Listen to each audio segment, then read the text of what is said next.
கோல்டுன்றது ரொம்ப எளிமையாக எல்லாராலும் வாங்க முடிஞ்சிடும். நீங்கள் சொன்ன ஃபிசிக்கலில் வாங்கி ஈஸியாக வாங்கிடலாம், இப்போ டிஜிட்டலில் வாங்கிடலாம்.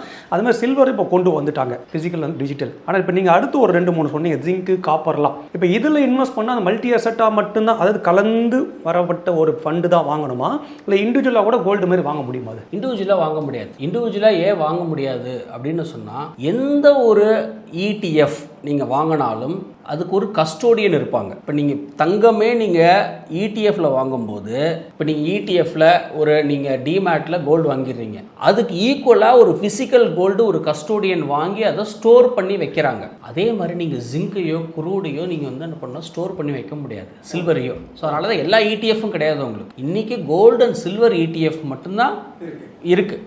மற்ற கமாடிட்டிஸை நீங்கள் மியூச்சுவல் ஃபண்ட்ஸ் மூலமாக வாங்கிக்கலாம். ஒரு ஊறுகாய் சாப்பிட்றீங்கன்னா 100% அலுமினியம், 100% காப்பர் அப்படி வாங்க முடியாது. ஸோ அந்த ஃபண்ட் மேனேஜர் சூஸ் பண்ணுவார். ஒரு மல்டி அசட்னா இதில் ஒரு 5% காப்பர் இருக்கலாம், 2% அலுமினியம் இருக்கலாம், 2% இது இருக்கலாம்.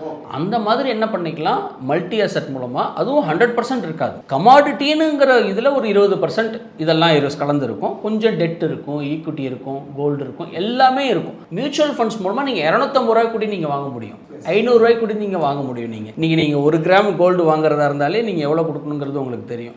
ஸோ 250 ரூபா மியூச்சுவல் ஃபண்ட்ஸ் மூலமாக கூட நீங்கள் வாங்கிக்கிறதுக்கு நிறைய வாய்ப்புகள்.